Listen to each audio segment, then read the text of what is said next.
Miguel Pregón siempre insistía en la idea de pensarnos no solo como investigadores en ciencias sociales, sino también como miembros de una sociedad, del país, de un continente, de alguna manera de una universalidad que tiene todavía muchas deudas consigo misma y por lo tanto debates pendientes. Y creo que lo atraviesa el problema que nos convocan. Por eso, bueno, una vez más les agradecemos y la dinámica ya se la conté a los panelistas, unos 10 minutos de exposición de las líneas generales de la perspectiva de cada uno, para luego sí poder dar apertura al diálogo y al debate entre los presentes. Y bueno, tenemos presentes investigadores, decanes auxiliares del Instituto Gino Germani y también otros colegas invitados que veo que también les damos la bienvenida. Vamos a dar entonces el inicio y vamos a seguir el orden de la invitación que habíamos, si les parece, planteado en la convocatoria. Entonces empezaría Leandro García Silva, el jefe del área de Medio Ambiente y Desarrollo Sustentable de la Defensoría del Pueblo de la Nación. Y te toca romper el hielo. Mostrar el trabajo de la Defensoría del Pueblo en esta materia. Porque tal vez valga la pena conocerlo y saber que en el Estado hay un organismo, hay un grupo de personas que comparten una cierta visión de riesgo que está muy a tono con el título de esta convocatoria. Ver los desastres como procesos sociales, ver el riesgo como proceso de construcción. Por lo tanto, bueno, en esta idea de tender puentes, una de las primeras cosas es saber, la Defensoría, como decía, en el 2005 creó un área de ambiente y desarrollo sustentable. No es que no había temas antes, obviamente llegaron temas en su creación, pero en un momento tomaron una dimensión tal que se hizo necesario, se tomó la decisión de institucionalizar la cuestión. Básicamente trabajamos a partir de denuncias de ciudadanos, de colectivos, de grupos, de organizaciones que nos traen problemas en los que en general el Estado está involucrado, sea por acción o por omisión, por no cumplir alguno de sus deberes de control o de fomento. En general, al principio empezaron a llegar algunas cuestiones locales, algunas cuestiones puntuales de casos de contaminación, por ejemplo, pero también algunas cuestiones que se enmarcaban de una forma razonable para verlas era en el marco del proceso social que las fueron construyendo y del cual eran emergentes de alguna manera. El caso de Riachuelo, por ejemplo, es uno de ellos. Veo un cierto riesgo de reactualización de la charla, porque somos muchos los que estamos trabajando en este tema. A mí me gustaría pasarle por el costado, mencionarlo nada más y para poder tener una mirada un poco más amplia. Pero este es un caso que se presta bien para dar el ejemplo, porque entre el 95 y el 2002 había infinidad de denuncias de cuestiones ambientales y de riesgo que pasaban en el ámbito, pero ninguna mirada que las pusiera en el contexto que las generaba. Y tal vez el primer paso interesante que dio la Defensoría en su momento fue la de crear un grupo de trabajo que mirara esta cuestión de un modo integral. Un grupo que además rompió un poco el molde del trabajo del Estado, porque no solo lo formó parte de la Defensoría, sino que se convocaron organizaciones sociales, por la sociedad civil, algunas más barriales, otras más institucionalizadas, y se invitó también a las universidades que participaron de equipos de la UTN y de la UBA. Y eso dio lugar a una serie de informes, 2 informes, que tuvieron como premisa reunir la información disponible, al principio, para darles esta mirada de algún modo nuevo. Con este fue un hito. Después dio lugar y participó, formó parte de un proceso que hoy terminó en la sentencia de la Corte, y 5 años de trabajo en el marco judicializado de ejecución de sentencia para atender la problemática de Riachuelo, que en algún punto adquirió parte de esta mirada, creemos, porque se pudo hacer este trabajo previamente en la Defensoría del Pueblo. Los problemas estaban, había habido muchos intentos de solución o de destinar recursos. Volver para atrás. Y bueno, y algo característico de la tradición de las ciencias sociales o de la investigación en ciencias sociales es que nunca empezamos de cero, siempre volvemos para atrás y decimos, bueno, a ver qué se hizo. Y yo quería, tratando de no extenderme mucho y teniendo el lugar junto con Héctor aquí de los investigadores de la mesa, recordar un poco el enfoque de la gestión integral del riesgo de desastre. Es un enfoque fuertemente desarrollado en América Latina, debemos estar orgullosos como continente de eso, a expensas de una red de investigación que se llama la Red de Estudios Sociales en Prevención de Desastres en América Latina, fundada en el año 1992, y que fue desarrollando un marco teórico, pero también herramientas muy concretas de acción para la prevención del riesgo de desastres. Investigadores importantes de esa red, Andrew Mastry, que tiene como el texto central sobre el tema de vulnerabilidad, Alan Laverne, que es el texto que siempre citamos cuando hablamos de vulnerabilidad, amenaza a riesgo, Omar Cardona, Gustavo Vilches-Chaus, de hecho, un trabajo bellísimo, manuales para ayudar a la población cómo identificar riesgos en el lugar. Y por supuesto, no puedo olvidar de Hilda Herzer, una de las fundadoras de esta red y con la que todos hemos aprendido. 4 cuestiones claves que uno puede recapitular de esa historia en términos teóricos, y después paso más a la teoría. Primero, lo que ya sabemos, la construcción social histórica del riesgo. Es decir, que un desastre es la actualización del riesgo existente en una sociedad. No, como dice el título de esta mesa, los catástrofes no son naturales, y en todo caso son el indicador, el momento visible, la emergencia de un proceso que venía desde mucho antes y que para entenderlos hay que identificar las condiciones históricas pasadas de construcción del riesgo. Que pueden ser de muy largo plazo o de muy corto. Por ejemplo, uno piensa en por qué siempre es más vulnerable el sur metropolitano, y cuando digo sur metropolitano arranco desde el sur de la ciudad y puedo llegar hasta La Plata. Bueno, ese es el proceso de urbanización de la región metropolitana de Buenos Aires, donde las actividades industriales se ocuparon en las cuencas bajas, los ricos en las cuencas altas, y después vinieron la fuerza de trabajo que se ocupó en el mismo lugar, y por eso ahí tenemos la población más vulnerable viviendo en espacios inundables. Había traído el mapita, pero no hace falta que lo pongamos, de las cuencas y las zonas inundables, y son cálculos. Si uno le agrega los basurales a cielo abierto, le agrega el déficit de agua potable y placas, son todos mapas que se van superponiendo. Esa es la construcción social histórica del riesgo, que uno la puede poner para atrás, pero la puede ver hoy. Si uno mira lo que pasó en el municipio de Tigre en los últimos 20 años, ahí se están generando condiciones de riesgo futuro. Porque en los 90 había 140 hectáreas de urbanizaciones cerradas y hoy tenemos 3.000. En áreas que son humedales, espacios centrales para la preservación del ciclo biológico y para la mitigación de inundación. Segundo tema, las relaciones de clases sociales y riesgos. O sea, si uno deriva de lo anterior, no todos tienen la misma oportunidad de acceder al suelo urbano. En la medida en que no hay políticas de suelo urbano para los más pobres, acceden a donde pueden. Suele haber siempre una visión muy naturalizada de la televisión, de las clases sociales y bueno, los pobres generan riesgo. No, todo lo contrario, se ubican en lugares de riesgo porque no tienen otras opciones en el mercado. Y eso implica también tomar en cuenta causalidades y impactos, porque hay actores sociales que contribuyen a que se generen condiciones de riesgo y no son los que las experimentan. Ejemplos típicos, qué sé yo. Las inundaciones de la provincia de Buenos Aires se hacen diques en un lugar que después se inunda la cuenca baja, las deforestaciones en el norte argentino, que generan mayor condiciones de inundación en la cuenca baja, y los que se perjudican no son los mismos que causan el problema. Y ahí otra vez las ciencias sociales, porque entonces hay que identificar actores y hay que identificar responsabilidades. Y por último, un tema en el que todos nos cruzamos es el tema de las regiones. Es un tema que se empieza a ver con más claridad ahora. Históricamente las ciencias sociales han sido un poco sordas a los temas ambientales, pero yo que cada vez se incorporan más. Y cuando uno empieza a mirar estas relaciones de causa y efecto, uno ve que hay territorios más amplios, las cuencas, que serían como la región más adecuada para pensar en estos problemas, lo cual nos lleva a muchos de los temas de los que habló Leandro, los problemas metropolitanos, las asimetrías de recursos entre un pequeño municipio como puede ser Tigre o Ensenada y la ciudad de Buenos Aires, etc. Se operacionaliza eso en el enfoque de la red, algo que hemos mucho, de varios de los que estamos acá hemos usado y funciona muy bien. La idea hoy es intercambiar experiencias, opiniones, mostrar un poco lo que es ACUMAR y que se trabaja con esta temática desde el Estado, desde la...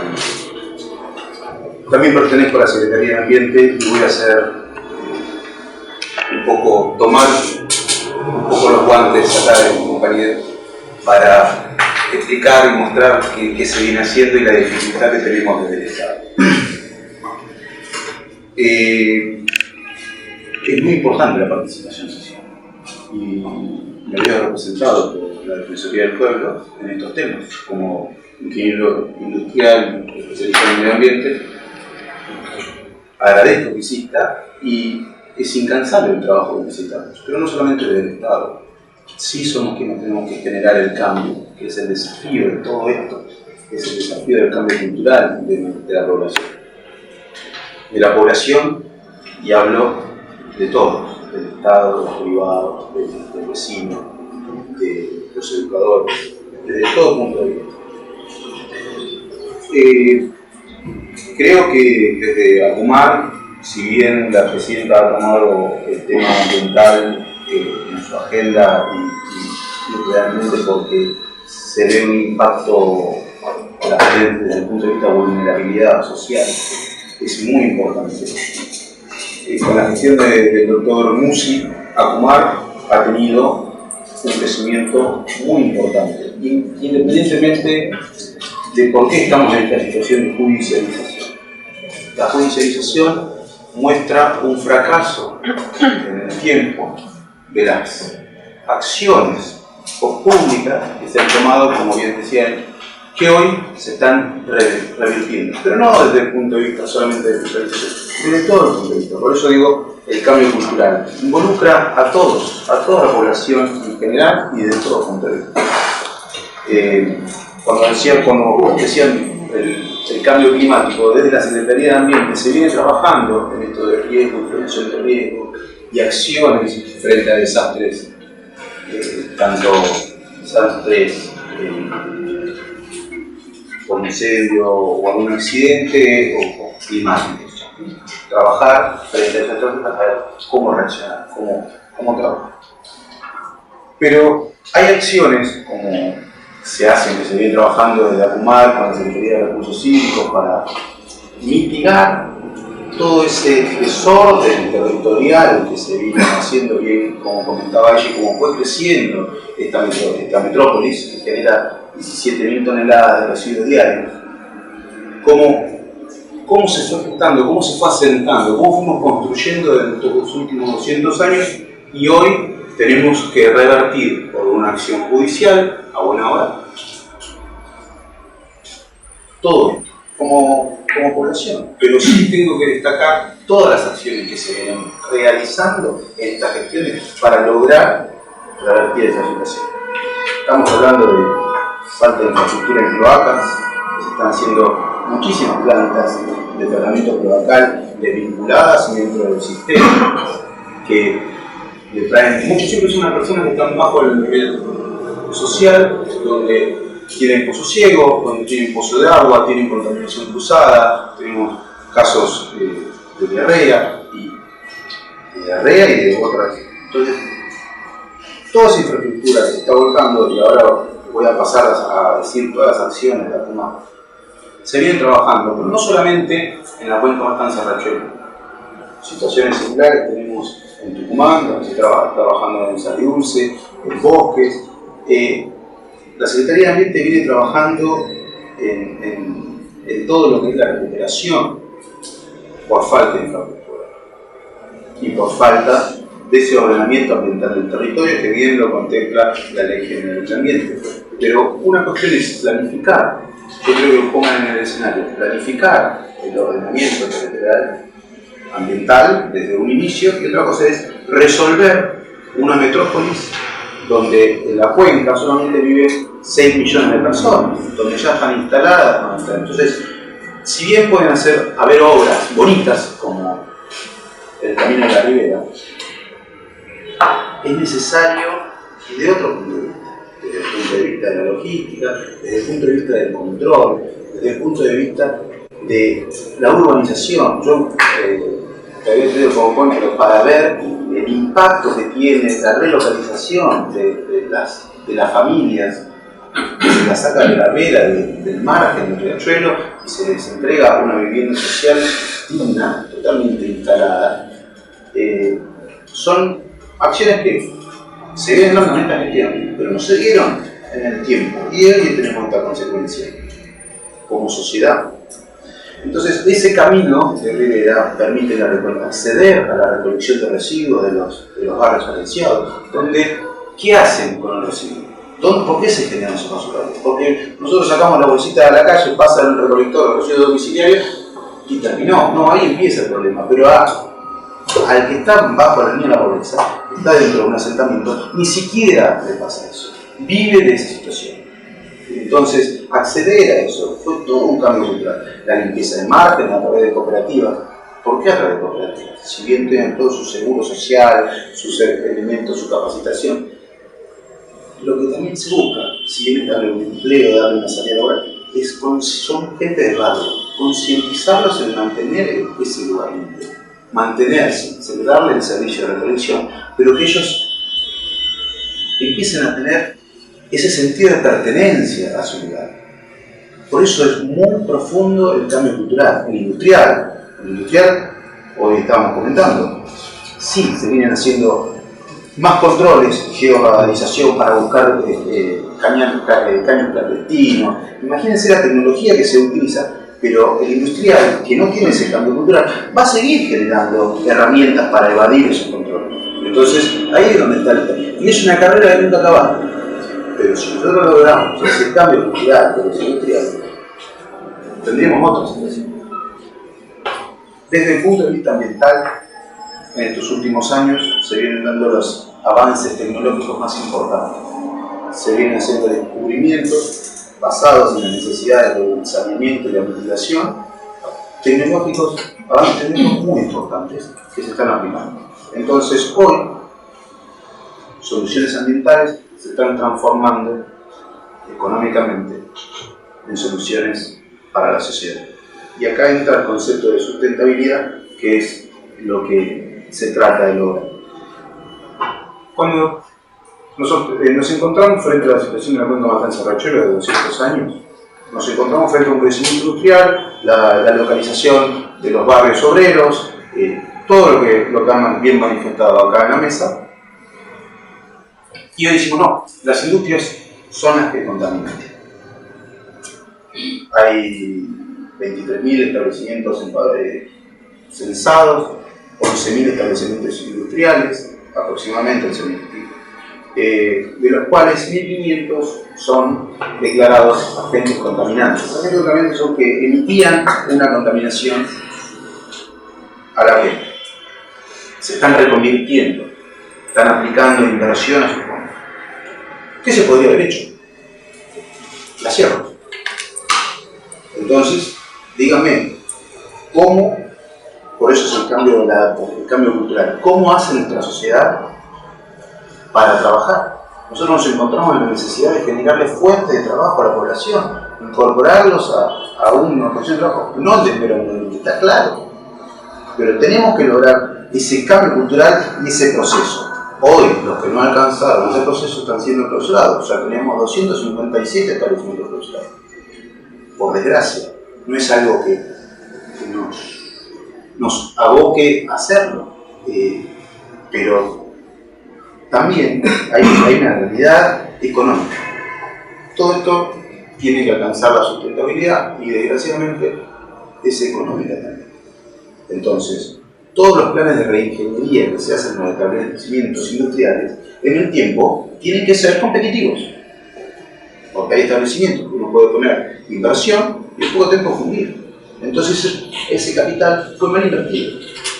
Entonces también está ese concepto de hacerle alcanzar la tecnología que en el tiempo mantenga esa competitividad y mantenga ese puesto de trabajo sustentable. Camino de Sirga es un avance importante. Es una boutique para muchos. Las catástrofes son naturales sociales. ¿Y esto qué significa? Significa que hay que trabajar con esta interrelación sociedad-naturaleza en cada uno de los elementos y entonces sí hay que trabajar con la sociedad. ¿Por qué? Porque es evidente que la racionalidad de ciertos actores sociales hacen instalarse de alguna manera que van hacia el desorden del ordenamiento territorial. Digo que si hay ordenamiento territorial es porque hay desordenadores, entonces hay que estudiar qué racionalidad tienen esos desordenadores y actuar políticamente sobre esos desórdenes para que se ordenen, es decir, para que se utilicen las potencialidades y se acepten las restricciones en un territorio. Y eso son las políticas de ordenamiento ambiental del territorio. Por suerte, la historia en ese sentido nos favorece. La Ley General del Ambiente es muy buena y nos permite el ordenamiento ambiental del territorio utilizarlo en forma, si ustedes leen el artículo 10, el artículo 11 dice esto no puede ser mejor, ¿no? Porque no solamente utiliza el ordenamiento ambiental como una técnica de planificación, sino que habla de aspectos culturales, étnicos, sociales, absolutamente de casi todos los aspectos significativos que rodea a la persona, y por lo tanto le da a la autoridad política un instrumento de mucha importancia en la intervención. Y luego la evaluación de impacto ambiental la pone después de esto, claramente mostrando que se trata de una profundización específica de un cierto lugar o cosas por el estilo dentro del ordenamiento ambiental del territorio. Y esto tiene importancia decisiva. Y por otro lado, la catástrofe también tienen un desfasaje temporal.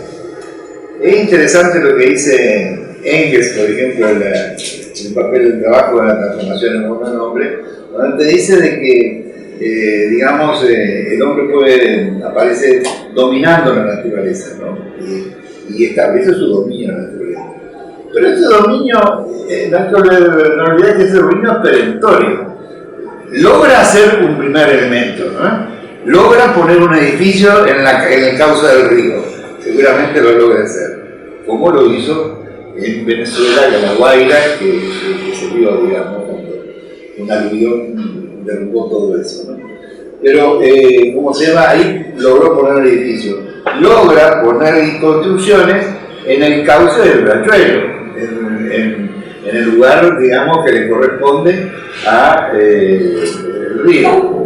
Pero dice que en segunda, tercera y cuarta instancia aparecen efectos negativos de su acción.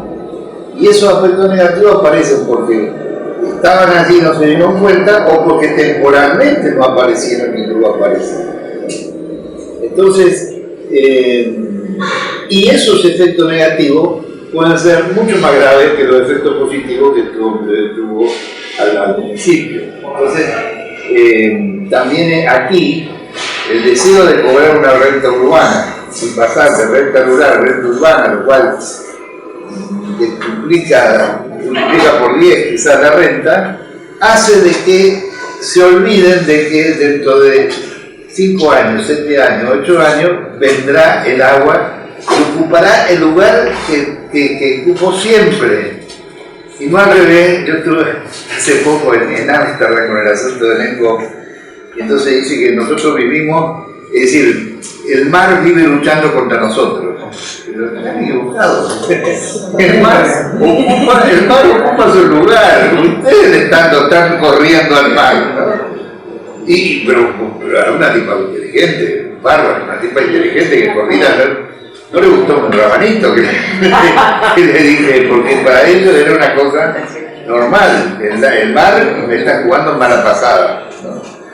Bueno, la otra cosa es de que para analizar entonces la cuenca es necesario metodologías más complejas que la que normalmente se utiliza. Y se han utilizado en la inundación del 85 y luego otras inundaciones metodologías muy simples que fueron muy buenas porque eran de la forma que podíamos, por ejemplo, Dardo Albini, que lamentablemente murió, pero hizo una evaluación de esto. Y nosotros criticamos eso, y ahora me enteré que después salió publicado por el Banco Mundial el trabajo que hicimos con Gallo Mendoza, criticando justamente esos métodos y proponiendo las cuentas patrimoniales y el manejo el manejo integral de los recursos, analizando todos los aspectos de la flora digamos, de los elementos naturales implantados, los elementos infraestructurales y los infraestructurales complejos. En definitiva, el metabolismo en la ciudad funcionando, y al funcionar en forma de cuenca podemos analizar qué cosas podemos hacer, porque en realidad gran parte de las cosas se desarrollaron porque no estamos considerando en forma de cuenca y no estamos considerando los tiempos en los cuales se dan el proceso de producción-destrucción. Entonces estos son otros elementos que me parece importante. Y después quería remarcar el trabajo que hicimos ahora en Chile cuando fue la reunión del supuesto, no sé si eran los intelectuales o qué cosa eran, previo a los presidentes. En otras palabras, fracasamos, ¿no? Porque después los presidentes. Bueno, pero entonces la reunión esa fue interesante y entonces hicimos un documento mostrando los 13 puentes que tendría que haber entre la academia y los gobiernos para profundizar los temas y para profundizar y bueno, y dentro de esos puentes destacaba la temática prioritaria, los tiempos en que se hace el vocabulario que se utiliza uno y otro, y en los tiempos decía, no es que los problemas ambientales son de largo plazo, no son de largo plazo, los problemas ambientales son de corto plazo. En el largo plazo se vuelven más evidentes. Pero si yo voy a poner un edificio en una cuenca, en ese momento estoy degradando. Lo que pasa es que después, a lo mejor, en algún momento el agua hará saber de que eso que decía es cierto. Bueno, creo que aquí termino todo. Bueno, muchas gracias. Intensamente en el derrame, en otro desastre, digamos, en el derrame petrolero en el Conde de los Sauces en Neuquén, donde entonces un aluvión rompió toda la infraestructura y llegó al río. La contaminación llegó al agua, o sea, la contaminación llegó al río Colorado y contaminó una buena parte del río. ¿Qué dijeron la empresa en ese momento de YPF estatal? No, era privada. ¿Qué dijeron? Que en, qué sé yo, 400 años no había pasado un aluvión de esa naturaleza, cuando en realidad uno empieza a estudiar cuál es la característica del clima árido, es de que de pronto en media hora llueva lo de 3 años. Lo único que estaban haciendo es describiendo lo que la geografía cualquiera podría decir, pero lo estaban sacando a la luz pública. En el 99% de la gente no conoce porque no existe una variedad y por lo tanto, claro, si en 3 horas, en una hora llovió lo de 3 años, es lógico que ellos no tuvieron. No, ellos no tuvieron en cuenta una infraestructura para sistema árido y semiárido, y como consecuencia de ello arrasó la infraestructura porque estaban puestos casi en la superficie de la Tierra, no estaban puestos muchos metros abajo como realmente sucedió.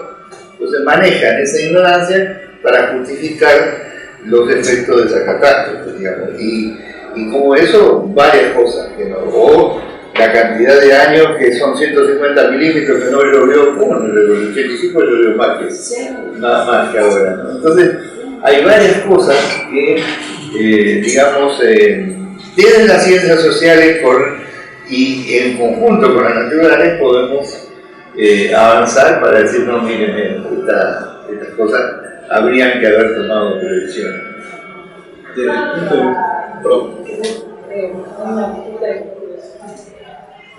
Sí, por supuesto, ¿no? Que quiera hablar una cosa.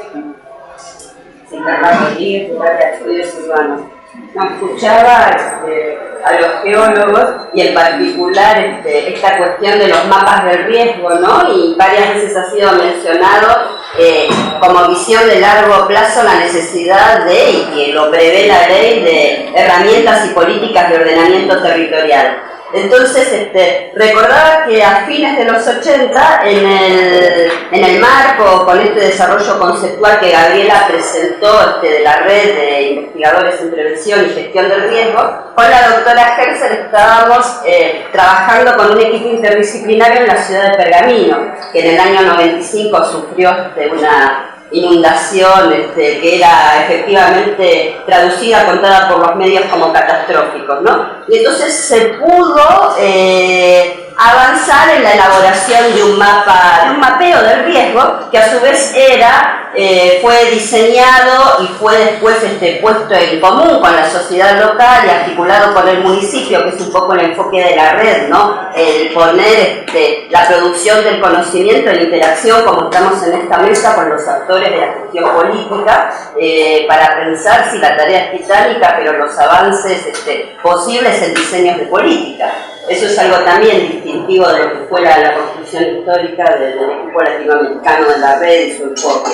Y entonces, algo que se hacía evidente en Pergamino es que había despertado mucho interés, pero muchos también nos decían, ustedes ese mapa del riesgo que fue presentado en sociedad y publicado en los medios, lo van a incendiar y no sé, o sea, ponía en evidencia también que la producción de conocimiento y sobre todo la difusión, su puesta en discusión, la apropiación, toca intereses contradictorios que no podemos ignorar y hay que poner en la mesa a la hora de pensar los diseños de política, y que están detrás de un aspecto que comentaba Héctor, que es, la lógica esta del deseo de transformar la renta rural en renta urbana, ¿no? La lógica que planteaba Gabriela del desarrollo de las políticas neoliberales, que está en Ciudad de Buenos Aires, está en el hecho de que todos fijamos demencia de que se han aprobado y desarrollado torres en los barrios de la zona norte con cocheras de 3 o 4 pisos sobre el subsuelo, sobre el valle de inundación de Maldonado, donde el agua va a volver naturalmente por su curso, pero también lo vimos en La Plata, ¿no? Más recientemente. Digo, que La Plata creciera en un corto plazo por esta planificación flexible y fuera tan severamente afectada, tiene que ver con esta misma lógica metropolitana, ¿no? La densidad de La Plata en los últimos años creció más de 15 veces en el casco histórico. Entonces, sí, en Pergamino se decía, esto ocurre cada 100 años, esto ocurre con una frecuencia nunca una, en todo lo que volvimos a escuchar en el último mes, prácticamente. No, quería traer a la mesa esta cuestión, ¿no? De los desafíos que se nos presentan para vincular la lógica, primero las lógicas de las distintas disciplinas, ¿no? En el diálogo, en la construcción de ese conocimiento común, y después en esta articulación necesaria de universidad pública, con cualquier tipo de actor en la producción del conocimiento, con los ámbitos institucionales para abogar concretamente por las condiciones democráticas de que uno sabe que entra en una disputa que subyace ese cambio cultural de la información que mete ruido porque afecta a algunos que, como planteaba Gabriela, tienen responsabilidades diferenciales sobre la producción del desastre, no de la catástrofe, ¿no? Eso. Bueno, me parece... La dejó ahí, ¿no? Sí. No, me quedé pensando en un tema que nos hace, que se nos vuelve difícil cuando abordamos todos estos temas ambientales, es el de la interdependencia. O sea, cada vez que nosotros enfocamos estos problemas, nos aparece una interdependencia mayor entre distintos procesos que son del orden de lo social, pero que también son de lo natural, y por eso nos pasa que aparecen unos geólogos en esta mesa que bienvenidos son, qué bueno que suceda. No sé si nos pasaría con otro tema. Eso es muy interesante el tema ambiental. Lo cual genera un desafío enorme, porque uno tiene que entrar a un tema que ya sabe que por sí es interdisciplinario, aún si uno no está bien formado en la interdisciplina. Yo he ganado horas de mi vida leyendo informes sobre niveles de concentración, por qué el cromo está en el riachuelo, qué dice Menéndez sobre si con las plantas de AISA realmente vamos a descontaminar, etcétera. Pero también está esta cuestión del lenguaje que vos planteabas, que fue una de las cosas, de las conclusiones de los, cuando dijiste 13 líneas, eran buenísimo, y estas metodologías, como la de la red, por eso yo insisto tanto, tienen esta cuestión del lenguaje que ayuda a entender. Por ejemplo, cuando vos decís, hay una temporalidad muy larga que es la de los geólogos, y decís la naturaleza tiene leyes, yo digo, bueno, pero si uno mira las amenazas, uno les puede clasificar, según la red, en amenazas naturales, que son justo los sismos, pero también hay amenazas socionaturales, el ejemplo típico son las inundaciones. Hay amenazas antrópico-contaminantes, que cuando el hombre interviene transforma el agua, el suelo y el aire y lo vuelven algo peligroso porque intervino el hombre. Y hay amenazas tecnológicas, que siempre hablamos muy poco y son peores de todas. Doxus es por sobre todo un problema de amenazas tecnológicas, procesos industriales que son ese mismo peligrosos. Por supuesto que las amenazas no son todas del orden sobrenatural, pero se combinan. Y ahí está la cuestión de cómo las identificamos, a qué saberes recurrimos para identificar, y además saber que en esos saberes hay controversias. Porque cuando uno lee a los biólogos, también entre ellos hay diferentes visiones. Lógica y naturaleza tiene leyes, un ecólogo diría, mira que los ecosistemas se pueden recomponer ante ciertas intervenciones, existe la resiliencia, y etc. Entonces, bienvenido al debate, pero démonos cuenta de la complejidad que tiene. Bueno, en esas amenazas, creo que a mí me intriga mucho personalmente. Bueno, yo soy Pía Córdoba, estoy haciendo el doctorado muy lentamente, muy irregularmente, pero estoy haciendo el doctorado. Mi tema es el tema de la comunicación, del conocimiento con la gente. Trabajo mucho desde cara a cara, desde la cosa comunitaria y eso es mi interés. Pero he trabajado mucho en gestión, me voy de Venezuela, aunque estoy residenciada hace unos años. He trabajado mucho en gestión, en el lado de los ministerios y después en el lado de las universidades de los organismos no gubernamentales. Entonces, claro, todo está en esta, me interesa, digamos, más allá de la comunicación comunitaria, la dinámica que se da socialmente. Y me parece que en esta lista de amenazas que bien pone, a mí me preocupa siempre la amenaza que es uno como persona con sus creencias y su manera de actuar, ¿no? Entonces,